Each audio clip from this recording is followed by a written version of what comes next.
बिस्मिल्लाहिर्रहमानिर्रहीम। हम question number 15 कर रहे हैं। ठीक है।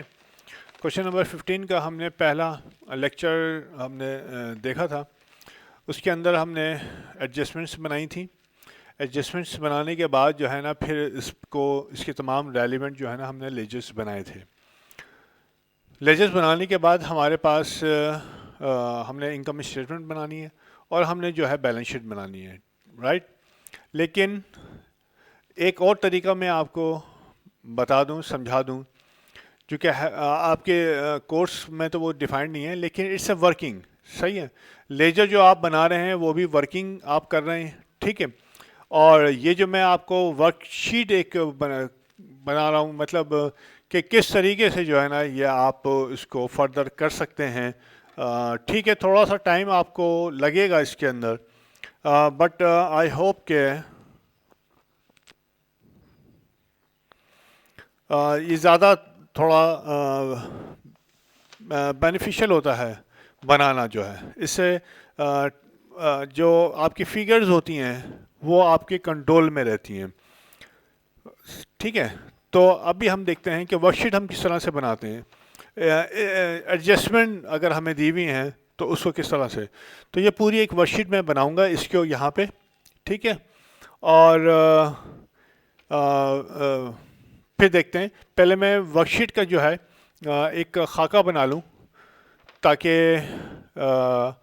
वर्कशीट का पहला जो है आपके पास होता है पर्टिकुलर्स, आप लिख लें। सही है ना।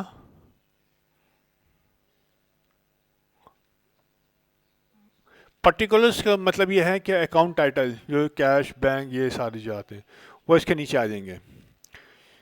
उसके बाद जो है आपका ये आएगा जनाब, ये यहाँ पे आप छोटा करके लिखिएगा। यहाँ पे आएगा ट्रायल बैलेंस। ठीक है। क्योंकि मुझे एडजस्टमेंट भी देखनी है। यहाँ से लिखूँ मैं एडजस्टेड ट्रायल बैलेंस, यहाँ लिखूँ मैं एडजस्टेड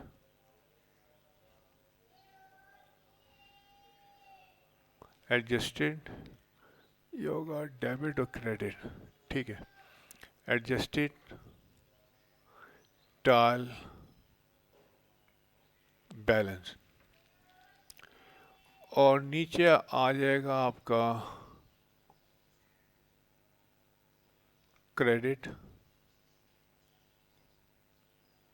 और डेबिट। अभी लाइनें डालता हूँ मैं। ये इस तरह से आ गई। ठीक है। उसके बाद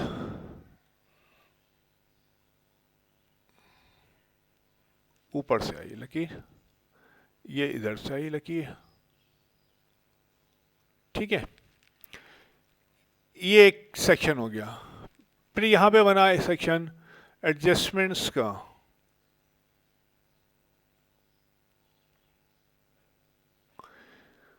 एडजस्टमेंट्स का एक सेक्शन बना, और उसके अंदर वही चीज़ आ गई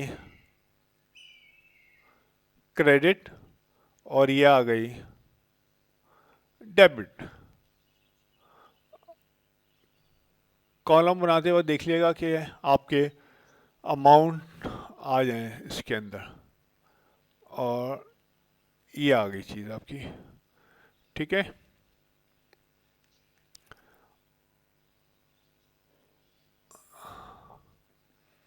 एडजस्टमेंट का ये जो एडजस्टमेंट का डेबिट हो रहा और क्रेडिट हो रहा है, ये है। उसके बाद जो है ये ट्रायल बैलेंस का, इसको मैं यहाँ पे लिख देता हूँ थोड़ा सा। ठीक है।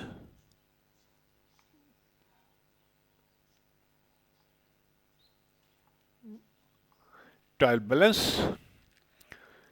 और ये यहाँ पे आ गया क्रेडिट, और ये आ गया डेबिट।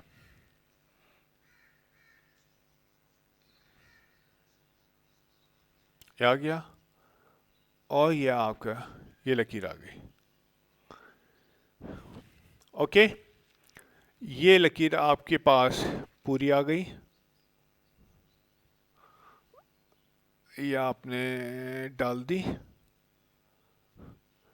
इसको यहाँ से मिला दिया, इसको ना मिलाइएगा। अच्छा, और ये आपका इससे मिल गया। ये वर्कशीट का आपने परफॉर्मा बना लिया, और इस लकीर को आपने, क्योंकि मेरे पास अकाउंट ज़्यादा हैं तो ये नीचे तक मैं लेके जाऊंगा, राइट। बगैर रूलर के लाइन खींचना भी आर्ट है। इसको थोड़ा सा यहाँ कर देता हूँ मैं,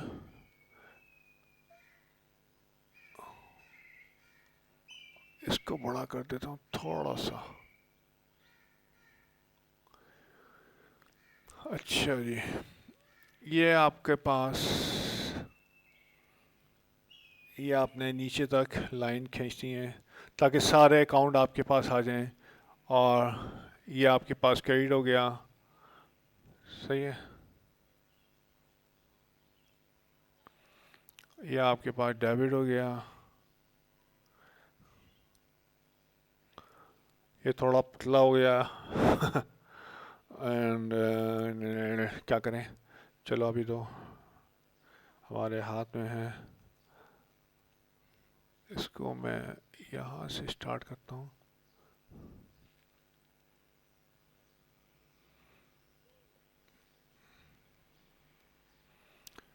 अच्छा, उसके बाद ये डेबिट हो गया, ये क्रेडिट हो का बन रहा है खाना, और ये जो है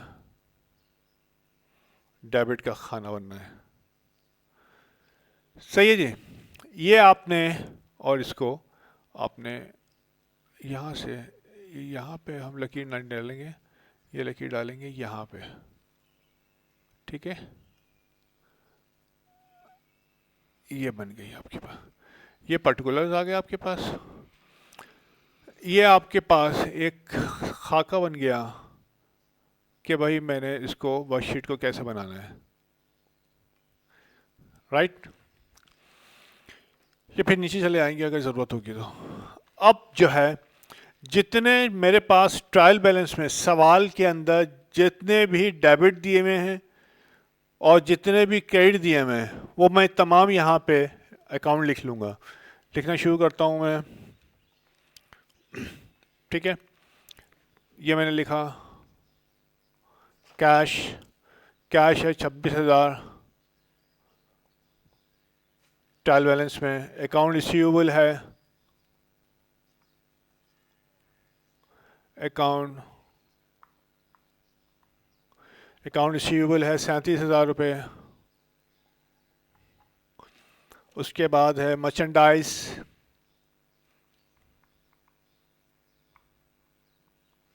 ओपनिंग होंगी ये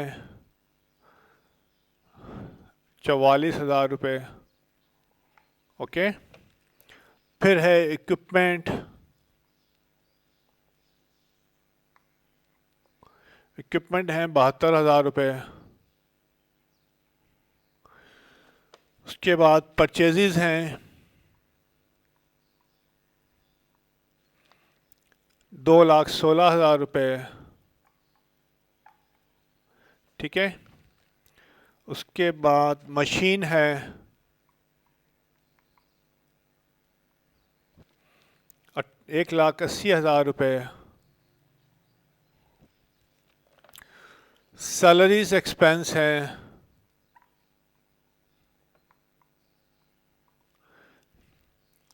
16,200 रुपये।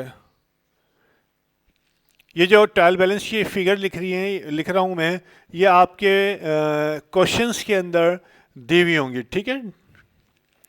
डेबिट बैलेंस और क्रेडिट बैलेंस के नीचे।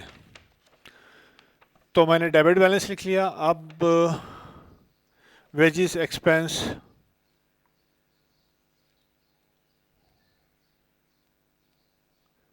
7,200। उसके बाद पैकिंग चार्जेस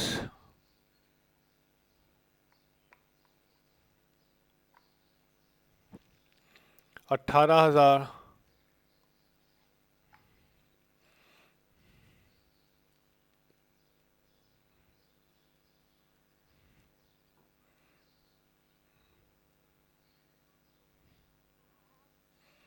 18,000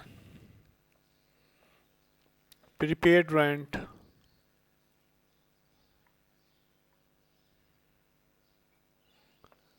28,000 काशिफ ड्राइंग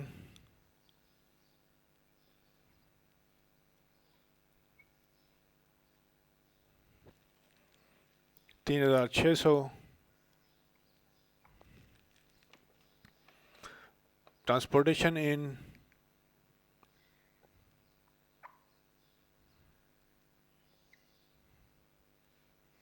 3,600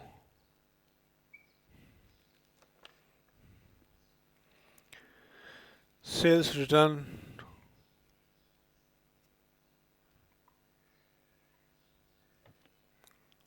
36,000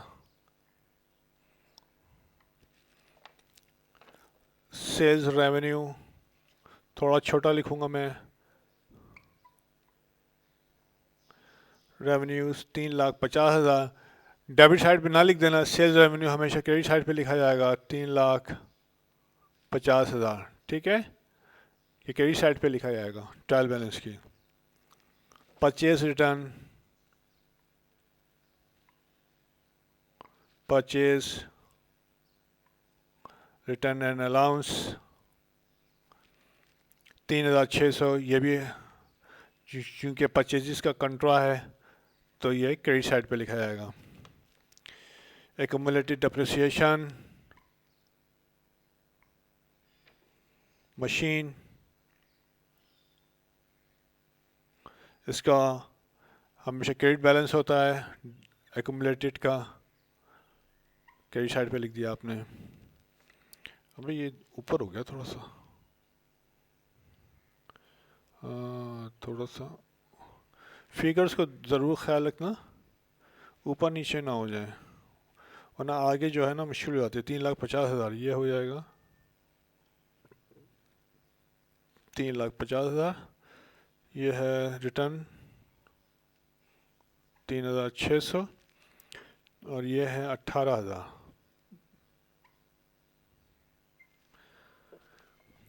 उसके बाद अकाउंट पेबल है अकाउंट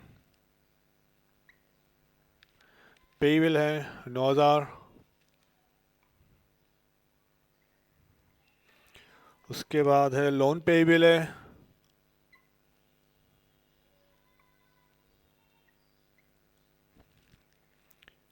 32,000 उसके बाद काशिफ कैपिटल है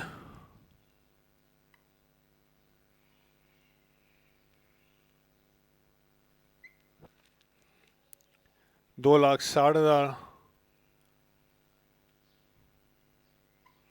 और उसके बाद है अनअर्न कमीशन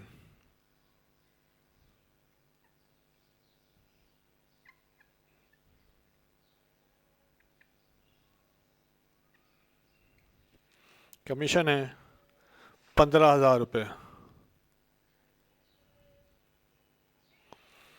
अब जब आप ये उतार लें तो यू मस्ट जो है इसको प्लस करें टैली होना चाहिए 26 37 44 72 2,16,000 1,80,000 फिर 16,200 फिर 7,200 फिर 18,000 फिर 28,000 फिर 3,600 फिर 3,600 फिर 36,000 ये बैलेंस आया 687,600 ठीक है ये आपका यहाँ पे टोटल हो गया 687,600 ये हो गया 687 टोटल चेक तो कर लो लिख दिया 350, 3600, 18, 9000, 32, 260 प्लस 15, 687, 600। यह आपके पास आपने ट्रायल बैलेंस जो है ना उतार ली, और ट्रायल बैलेंस का जब आपने देखा तो टोटल जो है ना आपके पास टैली था। अब जो है आपने जो है इसके नीचे जो है जो एडजस्टमेंट्स किए हैं उनको लिखते चले आना है। ठीक है, कैसे करना है कि सैलरीज एक्सपेंस आपके पास 8000 से डेबिट हुआ हुआ है कि सैलरीज एक्सपेंस कहाँ है भाई, सैलरीज एक्सपेंस ये 16600 है और डेबिट हो रहा है, मज़ीद बढ़ रहा है 8000 से, तो सैलरीज एक्सपेंस की रो में 8000 ये डेबिट कर दिया आपने। ठीक है, और आपके सैलरीज पेबल आपने लिख दिया यहाँ पे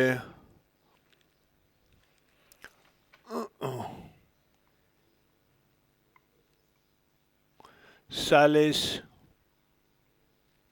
पेबल, यहाँ नहीं लिखा जाएगा, यहाँ नहीं लिखा जाएगा, यहाँ लिखा जाएगा क्रेडिट साइड में, क्योंकि आपने डेबिट लिख लिया है, क्रेडिट साइड में लिखा जाएगा 8000 रुपये। ये कौन सी आपकी थी, नंबर 1 थी, नंबर 1, ताकि अगर कभी आप कोई मिस कर दें तो नंबर 1 तो यहाँ पे डेबिट है, तो नंबर 1 का क्रेडिट कहाँ है, ये रहा। यार आ जाए इसके अंदर, ऊपर काफ़ी जगह रह गई ना असल में। चलिए अब इसमें डाल देंगे रेंट एक्सपेंस। रेंट एक्सपेंस इसके अंदर है, रेंट एक्सपेंस नहीं है, प्रीपेड रेंट है। ठीक है, ये रहा, ये प्रीपेड रेंट है, सैलरी एक्सपेंस प्रीपेड रेंट है आपके पास, रेंट एक्सपेंस नहीं है। रेंट एक्सपेंस नहीं है तो रेंट एक्सपेंस का अकाउंट आपको खोलना पड़ेगा। जैसे कि आपने लेजर खोला था, ये आपने खोला रेंट एक्सपेंस, और आपने रेंट एक्सपेंस को डेबिट कर दिया 14,000 रुपये से।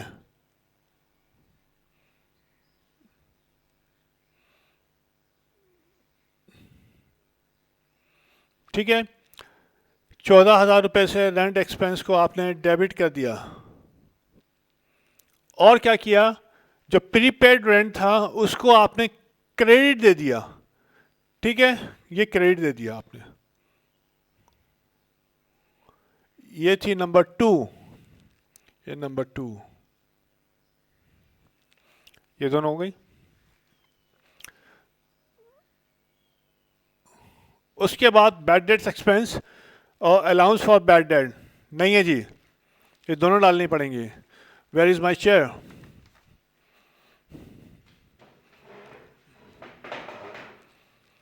अच्छा जी, ये मैंने लिखा जनाब बैड डेट्स एक्सपेंस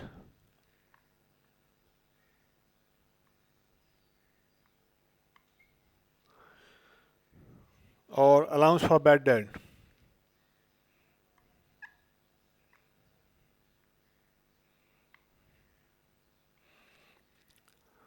$9,420 ये फिगर है।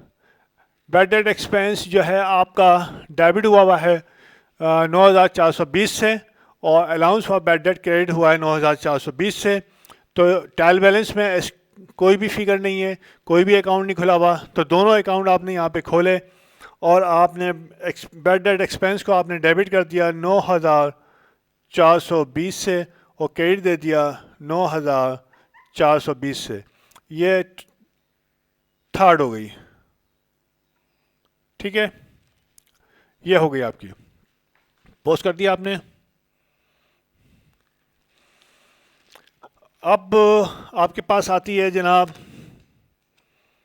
Depreciation expense. इक्विपमेंट का आपके पास वो एंट्री है,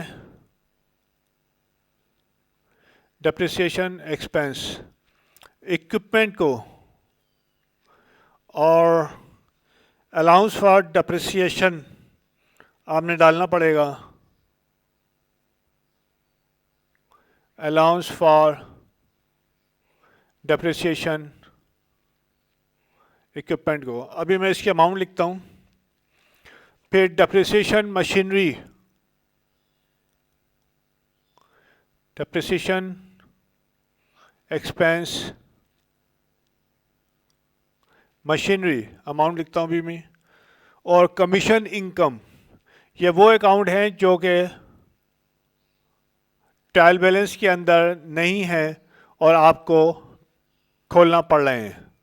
जिस तरीके से आपने लेजर खोला था, ठीक है, जैसे आपने लेजर खोला था वैसे ही आपने जो है यहाँ पे नीचे अकाउंट खोल लिया। इसको मैं थोड़ा सा जो है मैं पीछे करूँगा ताकि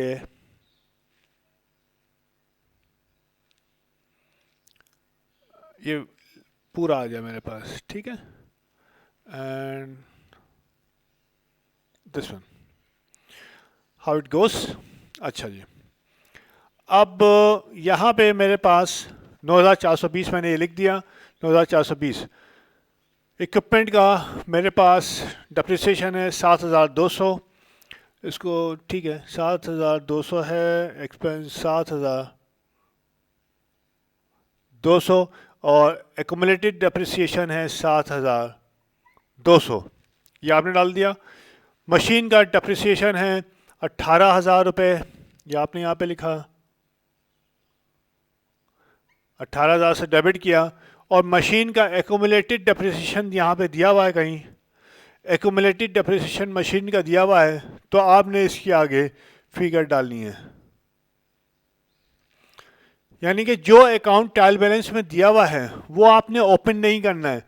रिमेंबर, जो अकाउंट आपको पास यहाँ पे दिया हुआ है ट्रायल बैलेंस के अंदर, वो नीचे ओपन नहीं करेंगे आप सिर्फ वही अकाउंट ओपन करेंगे जो कि ट्रायल बैलेंस के अंदर नहीं गिवन है, राइट।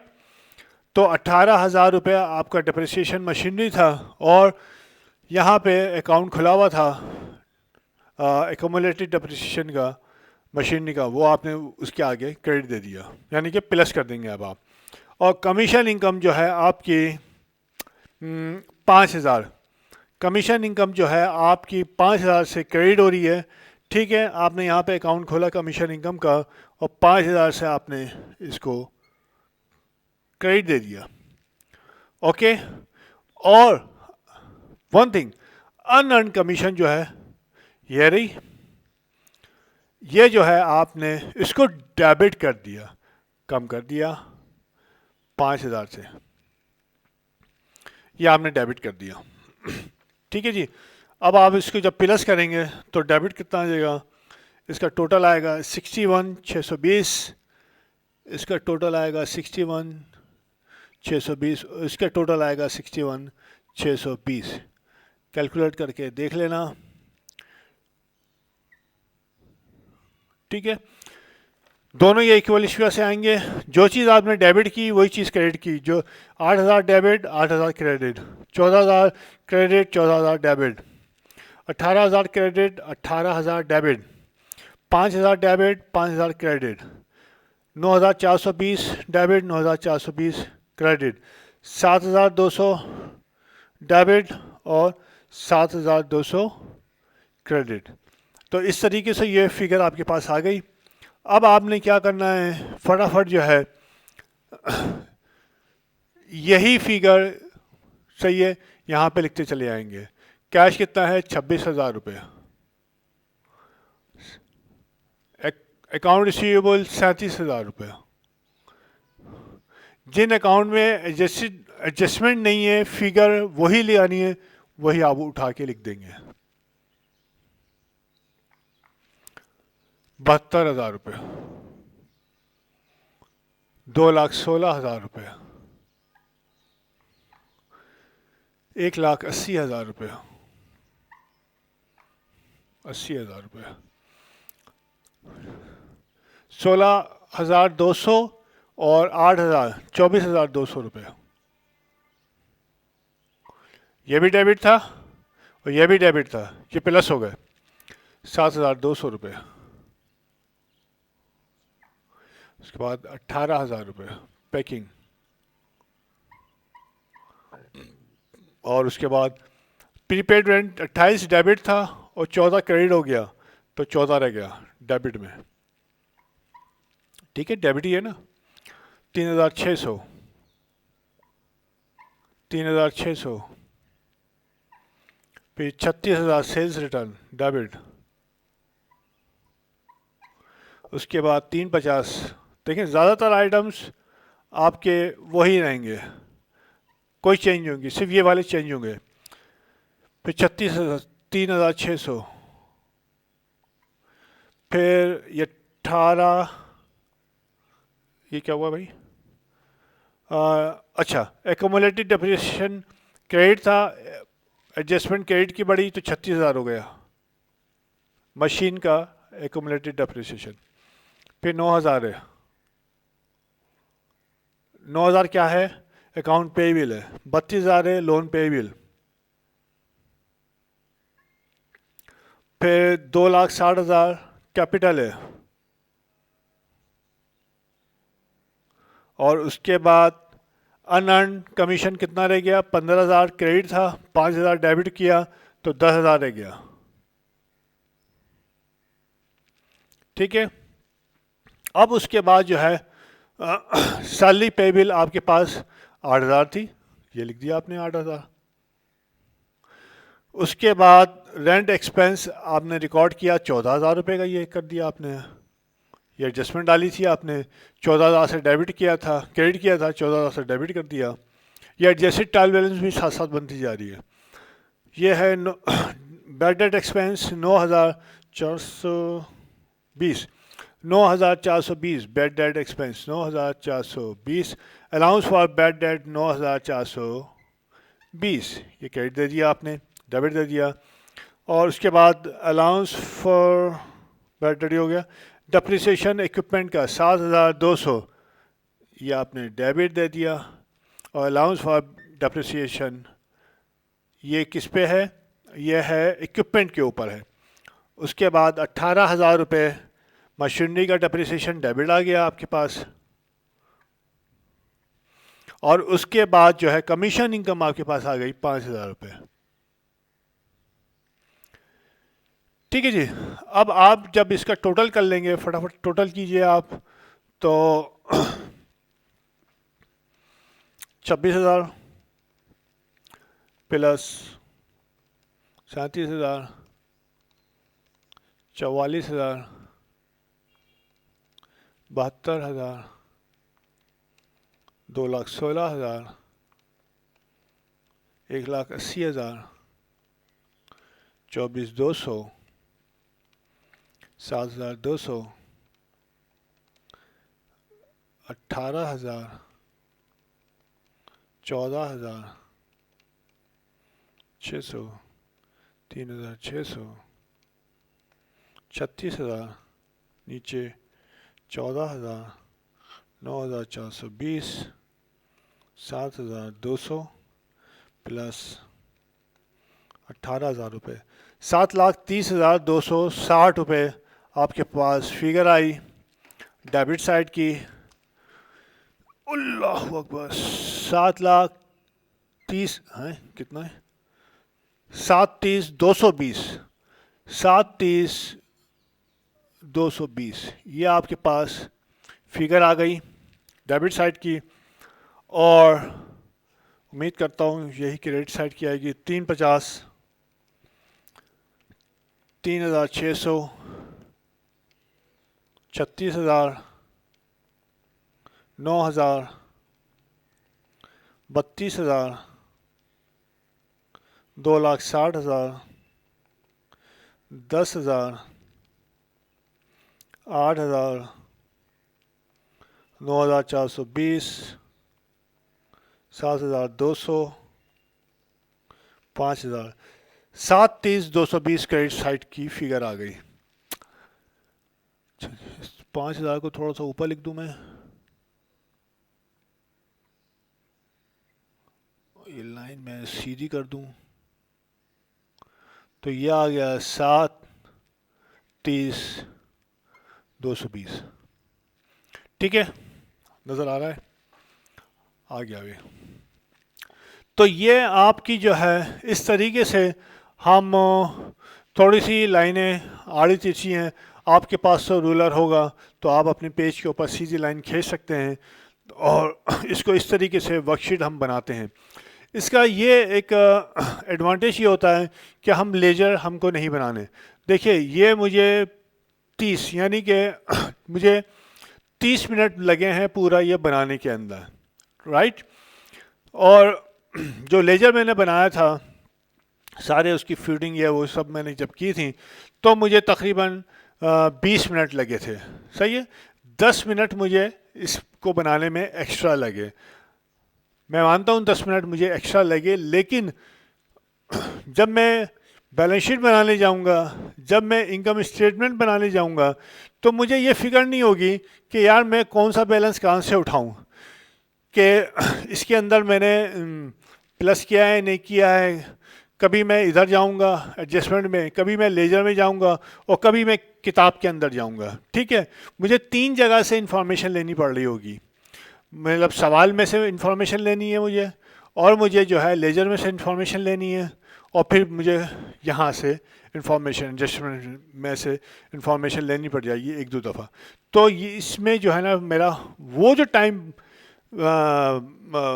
लगेगा वो जो है यहाँ पे सेव हो जाता है। तो एट द एंड जो है, इवन अगर आप, मैं कहता हूँ 10 मिनट ज़्यादा भी लग जाते हैं, ठीक है, तो आपको ये पता है कि आपने एडजस्टमेंट सही लिखी है, और जब एडजस्टेड ट्रायल बैलेंस जो आपने बनाया वो बिल्कुल एक्यूरेट है, वो टैली हो चुका है आपका, सही है। तो यानी कि जब आप इनकम स्टेटमेंट बनाएंगे, जब बैलेंस शीट बनाएंगे, तो वो डिसएग्री कभी भी नहीं करेगी, क्योंकि आप पहले ही कर चुके हैं। तो ये यहाँ पे जो है हम इस को अभी क्लोज करते हैं, फिर आगे बढ़ते हैं। ठीक है जी, ये हमने बना लिया था ट्रायल बैलेंस, मतलब एक वर्कशीट बना ली थी, और इसके 3 कंपोनेंट थे, ट्रायल बैलेंस, एडजस्टमेंट और एडजस्टेड ट्रायल बैलेंस। लकीरें जो है ना सीधी यानी यूँ चली, पता नहीं किस तरह से चली हैं। तो आपके पास तो स्केल होगा तो आप सीधी लकीर खींच लेंगे, ठीक है। तो डोंट वरी अबाउट द लकीरें, सही है। बुनियाद के ऊपर आपने फोकस करना है। अब मैं इसको मिटा रहा हूँ, और मिटाने के बाद फिर हम बनाते हैं income statement and then balance sheet. Okay, इसको मैं रोक के मिटा रहा हूँ मैं। जी, इसको रिज्यूम करते हैं। अभी चूँकि हमारे पास ये लेक्चर लंबा होता जा रहा है, तो इस वजह से जो है ना मैंने इसको इनिशियल जो है ना मैंने लिख लिया था कि काशिफ हुसैन का मुझे इनकम स्टेटमेंट बनानी है 31/12/2011 को, ठीक है। तो ये असल में बहुत ज़्यादा हमने बनाई हैं, तो इस वजह से मैंने इसका परफॉर्मा पहले ही बना दिया इनिशियली कि सेल्स इसकी कितने हैं फिगर्स को हम डालते हैं। क्या ट्रायल बैलेंस के अंदर बैलेंस कितना था, सेल्स कितनी थी, 3,50,000 रुपये, ठीक है। यहाँ पे यस, यहाँ पे आ गई फिगर, ओहो 3,50। सेल्स रिटर्न हमारे पास है 36,000 रुपये, ये माइनस हुई। माइनस होने के बाद आउटर कॉलम में हमने लिख दिया नेट सेल, 350 में से 36 निकल गया, तो नेट सेल आ गई आपके पास 3,14,000 रुपये, राइट। ये वो नेट सेल है जिसके ऊपर हमने बैड डेट कैलकुलेट किया था, राइट, वही फिगर आ गई। अब कॉस्ट ऑफ गुड्स सोल्ड, ये सब आप सबको मालूम है, बहुत कर चुके हैं। ओपनिंग स्टॉक हमने ऊपर यहाँ पे लिखा, आउटर कॉलम में 44,000 रुपये, ओके। उसके बाद आपके पास आएंगी, इसमें ऐड होगा नेट परचेजेस। तो परचेजेस जो है हमारे पास 2,16,000 रुपये, क्योंकि प्लस माइनस होगा तो इसको इनर कॉलम में लिखेंगे हम। परचेजेस मेरे पास 2,16,000 रुपये इनर कॉलम में लिखा। ट्रांसपोर्टेशन इसके अंदर बिल्कुल है, 3,600 रुपये ट्रांसपोर्टेशन इन है, 3,600 रुपये। ओह, ये ऐड हुआ। ऐड होने के बाद फिगर मेरे पास कितनी आ गई जनाब, 2,19,600, 3 यस 2,19,600। ये मेरे पास जो है टोटल परचेजेज आ गई हैं, ऐड होने के बाद टोटल आ गई। अब जो है परचेज रिटर्न और अलाउंस जब मैंने चेक किया तो था 3,600, ये मैंने माइनस करता हूँ, जाहिर है ये माइनस होती है फिगर, और माइनस होने के बाद जो फिगर आती है वो होती है नेट परचेजेस।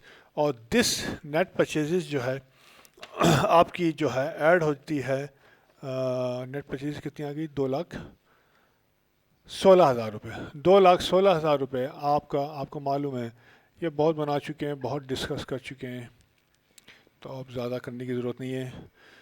2,16,000 रुपये आपके मिडिल कॉलम में ओपनिंग इन्वेंट्री के नीचे आपने लिख ली। और बैलेंस कितना आ गया जनाब, बैलेंस नहीं, हाँ 2,16,000 रुपये नेट परचेजेस इसके अंदर आ गया। यस, सवाल के अंदर अगर आप गौर से देखेंगे तो वेजेस भी है और सैलरीज भी हैं। और मैं बता चुका हूँ कि अगर वेजेस और सैलरीज दोनों होंगे तो वेजेस जो है कॉस्ट ऑफ गुड्स सोल्ड का तीसरा कंपोनेंट, पहला कंपोनेंट क्या था, ओपनिंग इन्वेंट्री, दूसरा कंपोनेंट यानी कि ये इसी का हिस्सा होती है कि आपके पास कितनी गुड्स हैं, ठीक है। तो आपके पास ये अमाउंट गुड्स की है। पहला कंपोनेंट ओपनिंग इन्वेंट्री हो गई, दूसरा कंपोनेंट पूरा परचेजेस हो गया, तीसरा कंपोनेंट आपके पास क्या है, अगर ये बहुत मैं बता चुका हूँ डिटेल के अंदर, चाहिए प्रीवियस जो है ना 10-12 लेक्चर आप देखिएगा गौर से, उसमें ये दिया हुआ है, तो इस वजह से I don't need to explain it further. 7,200 हमने इसके अंदर ऐड कर दिया। एंड फर्दर इसके अंदर पैकिंग भी है, पैकिंग चार्जेस, ओके, 18,000 रुपये। ये तीनों ऐड कर दिया। ये तीनों ऐड करने के बाद फिगर मेरे पास आई। देखिए एक बात मैं ये बता दूं कि कुछ किताबों में जो है पैकिंग चार्जेस जो है नीचे एक्सपेंस का हिस्सा होगी, और कुछ किताबों में पैकिंग चार्जेस जो है कॉस्ट ऑफ गुड्स सोल्ड का हिस्सा होगी। तो ये चीज़ मैं एक्सप्लेन कर चुका हूँ आपको। कॉस्ट ऑफ गुड्स सोल्ड का जो मेरा लेक्चर है, जनरल जो लेक्चर डिस्कशन है, और उसके बाद एक दो जो लेक्चर बने हुए हैं उसमें ज़रूर आप देख के समझ लीजिएगा।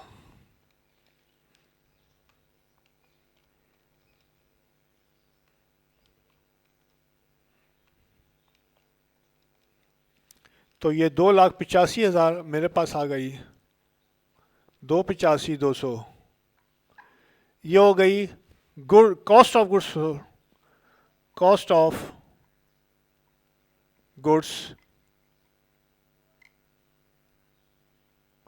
Available for sale. यानी कि ये गुड्स की वो कॉस्ट है जो मेरे पास अब रखी हुई है हाथ में बेचने के लिए, लेस अप करेंगे एंडिंग इन्वेंट्री को।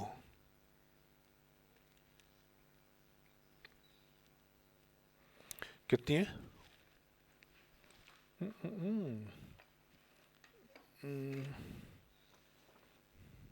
44,000 रुपये। अच्छा, ओपनिंग भी 44, एंडिंग भी 44, ओके। हमें क्या,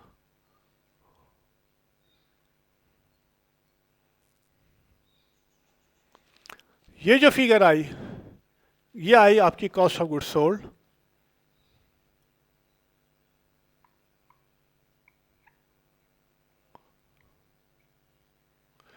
और जो नेट सेल के नीचे लिखी जाती है कितनी आई, 241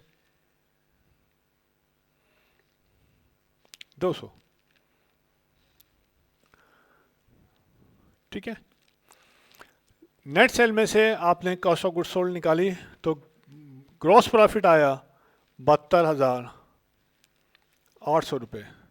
ये आ गया आपके पास ग्रॉस प्रॉफिट। इस ग्रॉस प्रॉफिट में से आप लेस कर देंगे तमाम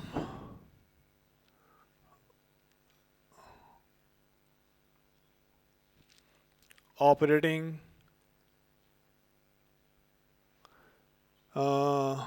सेलिंग भी कर दें, क्योंकि बैड डेट सेलिंग एक्सपेंस में आता है, और जनरल लिख देते हैं।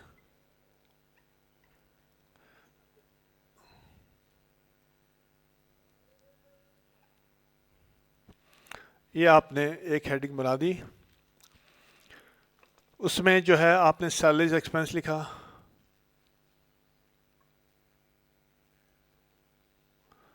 यार एक तो। उसके बाद लिखा रेंट एक्सपेंस, उसके बाद लिखा बैड डेट एक्सपेंस,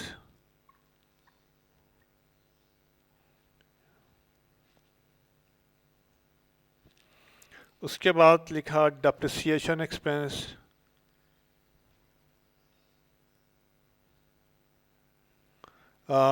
दो थे आपके पास, इक्विपमेंट का था और डेप्रिसिएशन एक्सपेंस दूसरा था मशीन। मशीन ठीक है जी। ये आपने मिडिल कॉलम में आपने लिख लिया है 24,200, ये आपने लिख लिया है 24,200। रेंट आपके पास था 14,000, ये लिख लिया आपने। बैड डेट से 9,420, के बाद डेप्रिसिएशन था 7,200 इक्विपमेंट पे, और मशीन पे 18,000 रुपये था। ठीक है जी। ये एक्सपेंसेस टोटल होने के बाद 72,820, अच्छा 72,820 ये आ गए। ये एक्सपेंसेस आपने माइनस किए, तो 20 रुपये जो है, 20 रुपये जो हो गया ये ऑपरेटिंग लॉस हो गया आपके पास।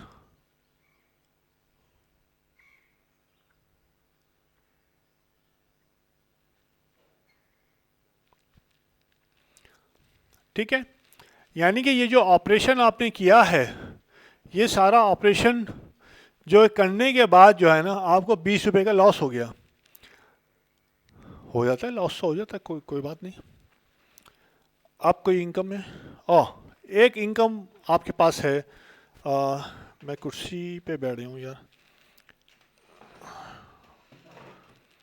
एक इनकम है आपके पास जनाब, other income, add other income. वो कौन सी है जनाब? वो कमीशन है।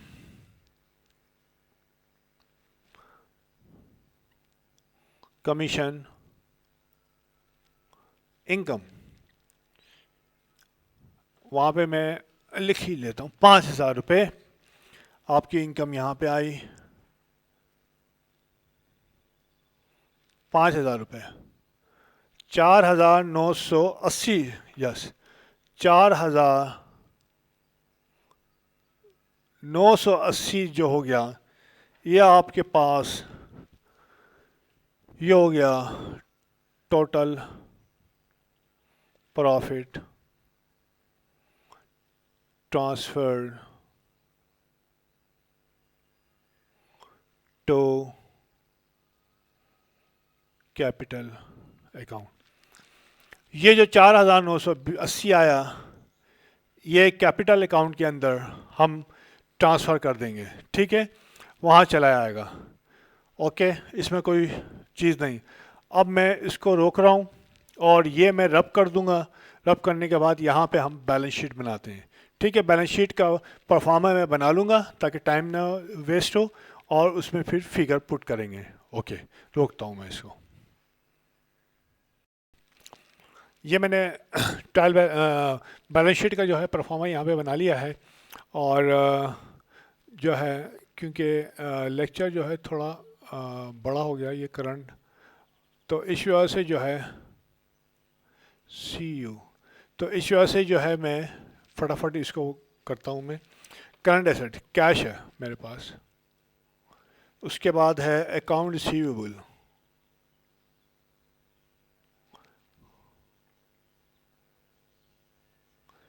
और यस इसके नीचे हमने बनाया था अलाउंस फॉर बैड डेट, ठीक है जी। ये है मर्चेंडाइज,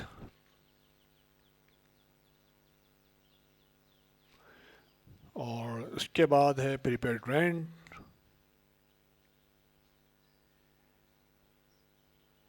और फिर है, ओके रिकॉर्ड चल रहा है, सही है, और प्रीपेड रेंट। ये फिगर्स लिखता हूँ मैं, 2,60,000, ठीक है, एंड देन मैं यहाँ पे भी लिख सकता हूँ 2,60,000, मैंने यहाँ लिख दिए यहाँ के बजाय, ठीक है। यहाँ उसके लिखेंगे जो माइनस होगी फिगर। अकाउंट रिसीवेबल मेरे पास है 37,000 रुपये, और 9,420 रुपये अलाउंस फॉर डिप्रिसिएशन था। ये माइनस होने के बाद क्या फिगर आई मेरे पास, 27,580, ठीक है जी।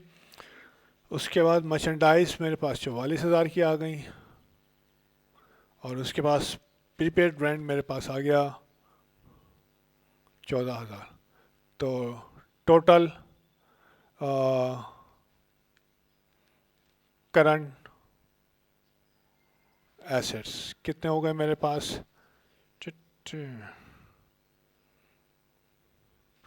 ये पता नहीं कितने हुए, ऐड करना पड़ेगा।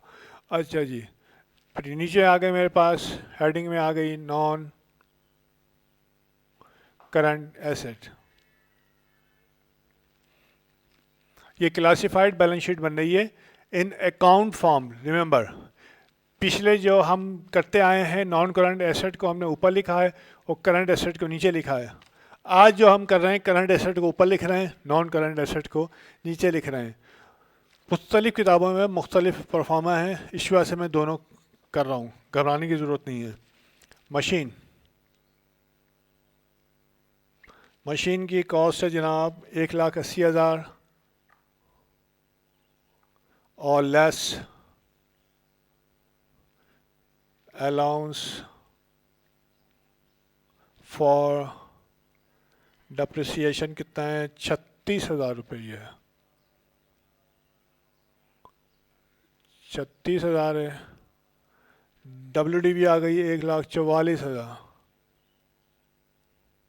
ओके। उसके बाद है इक्विपमेंट,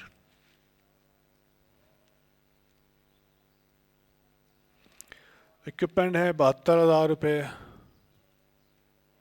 और फिर है लेस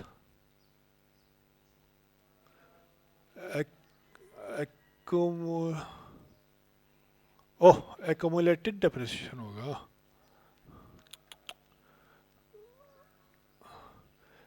एक्यूमुलेटेड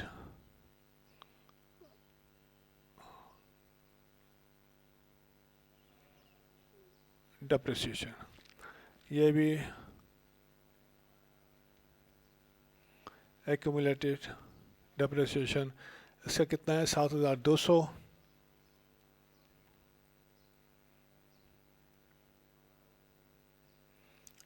ये हो जाने के बाद कितना आया 64,800,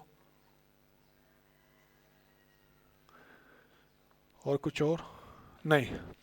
टोटल नॉन करंट एसेट कितना हो गया जनाब,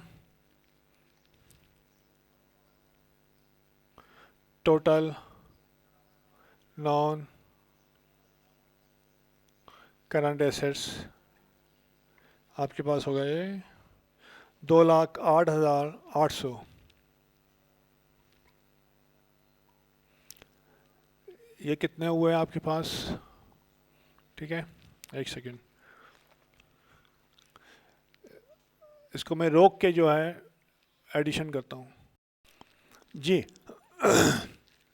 इसको मैंने टोटल किया, ये 2,60 नहीं था, 26 था ये, 26,000, 27,580, 44,000 और 14,000। तो टोटल करंट एसेट आपके पास आ गया 1,15,000, सॉरी क्या, हाँ 1,15,000 हो गया, क्या कर रही हूँ मैं, फिर चेक करूँ मैं, एक तो ये बड़ी प्रॉब्लम हो जाती है, 11,000 कहाँ से आ गया, 26,000 27,580 प्लस 44 और प्लस 14, सही है। 1,11,580 रुपये ये आया। 1,11,580 टोटल करंट एसेट आ गया। उसके बाद मशीन की कॉस्ट थी 1,80,000। एक्यूमुलेटेड डेप्रिसिएशन आपने 36,000 माइनस किया तो मशीन की WDV आ गई 1,44,000 रुपये। इक्विपमेंट आपके पास 72,000 की कॉस्ट थी, लेस एक्यूमुलेटेड डेप्रिसिएशन आपने माइनस किया 7,200 से, तो WDV आ गई आपके पास इक्विपमेंट की WDV रिटर्न डाउन वैल्यू जिसे कहते हैं 64,800 रुपये। इन दोनों नॉन करंट एसेट को जब हमने प्लस किया 144 और 64,800 तो 2,08,800 ये हो गया टोटल नॉन करंट एसेट।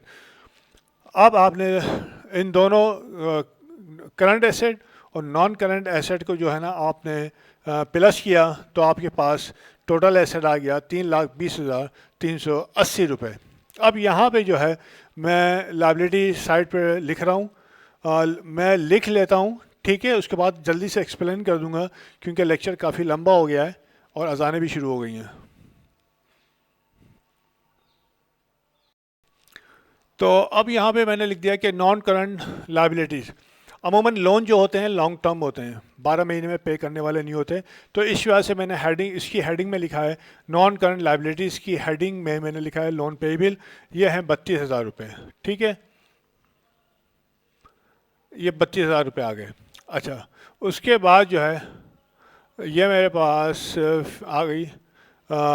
फिर नीचे मैंने क्लासिफाई किया करंट लायबिलिटीज़ को। अकाउंट पेएबल मेरे पास है 9,000 रुपये, ये मैंने यहाँ पे कर दिया 9,000 रुपये। सैलरीज पेएबल मेरे पास है 8,000 रुपये, ये मैंने डाल दिया है 8,000 रुपये। और अनअर्न कमीशन भी जाहिर है लायबिलिटी है मेरे पास, इस वैसे 15,000 थी, 5,000 का मैंने एडजस्टमेंट डाली थी तो रह गई 10,000। इनको मैंने जब ऐड किया 9 और 8 17 और 10 27,000 रुपये मेरे पास करंट लायबिलिटी मेरे पास ये आ गई 27,000 रुपये, ये दो है, ठीक है जी। इन दोनों को ऐड किया तो टोटल लायबिलिटी मेरे पास कितनी आ गई जनाब? टोटल लायबिलिटीज़ मेरे पास आ गई 59,000 रुपीज़, ठीक है जी। 59,000 रुपीज़ टोटल लायबिलिटीज़ आ गई। अब नीचे मैंने लिखा ऑनर्स इक्विटी, ठीक है। ऑनर इक्विटी में सबसे पहले जाहिर है ये इतना कर चुके हैं, इतना एक्सप्लेन करने की ज़रूरत नहीं है। 2,60,000 रुपये है मेरे पास कैपिटल, 2,60,000। इसमें ऐड किया मैंने, क्या किया, प्रॉफिट ड्यूरिंग द ईयर, ठीक है, प्रॉफिट ड्यूरिंग ईयर कितना हुआ 4,980 रुपये, 4,980 प्रॉफिट हुआ। और लेस कर दिया मैंने, जाहिर है इसमें से ये ड्राइंग थी, इसकी ड्राइंग थी 3,600, ठीक है। तो 2,60,000 में प्लस हुआ 4,980 और माइनस हो 3,600, तो मेरे पास जो है ओनर्स इक्विटी आ गई टोटल। इक्विटी लिख देता हूँ, नहीं ओनर लिखूंगा, टोटल ओनर इक्विटी मेरे पास आई 2,61,380, ठीक है। ये टोटल लायबिलिटी आ गई, ये टोटल ओनर इक्विटी आ गई। तो टोटल इक्विटी मेरे पास कितनी हुई, इक्विटीज़ मेरे पास कितनी हो गई जनाब, ये आ गई, ये दोनों प्लस हो गई, ये नीचे आ गया और ये इक्वल हो गया। इनको ऐड करेंगे आप तो आ जाएगा 3,20,380। अब जो है मैं इसको ये देख लेता हूँ, ठीक है। ये तो मैंने देख लिया था, 2,60,000 में प्लस किया 4,980 और माइनस कर दिया 3,600, 261,380 और प्लस कर दी लाइबिलिटीज़ टोटल, तो ये हो गया 320,380, यानी कि एसेट बराबर हो गया इक्विटीज़ के, यानी कि टोटल एसेट और टोटल इक्विटी लिख देता हूँ मैं यहाँ पे, टोटल इक्विटीज़। तो इस तरीके से ये सवाल अल्हम्दुलिल्लाह कंप्लीट हुआ मेरा, और होप के यकीनन कुछ ना कुछ तो समझ में आ ही गया होगा आप लोगों के। ठीक है जी, तो यहाँ पे मेरा तो टोटल बराबर हो गया, टोटल एसेट टोटल इक्विटीज़ के। ये बैलेंस शीट मेरी मुकम्मल हो गई, और ये मैंने जो है इनकम स्टेटमेंट पूरी बना ली, जिसका प्रॉफिट आया था, ऑपरेटिंग लॉस था 20 रुपये, और प्रॉफिट जो है टोटल प्रॉफिट था 4,980 रुपये। तो ये मेरा पूरा जो है ना सवाल यहाँ पे हुआ है। अब इट्स अप टू यू कि आप इस तरीके से सवाल करेंगे, इसको रिपीट करेंगे, तो फिर आपकी एबिलिटी जो है ना इंक्रीज़ होगी। तो आज का सेशन जो है यहाँ पे ख़त्म हुआ, और I am so tired now. ठीक है, सब्सक्राइब कर देना यार, ये तो मैंने आखिर में बोला है, इस वजह से तो रह ही गया। तो ठीक है, ओके, अल्लाह हाफिज़, अस्सलाम वालेकुम, टेक केयर।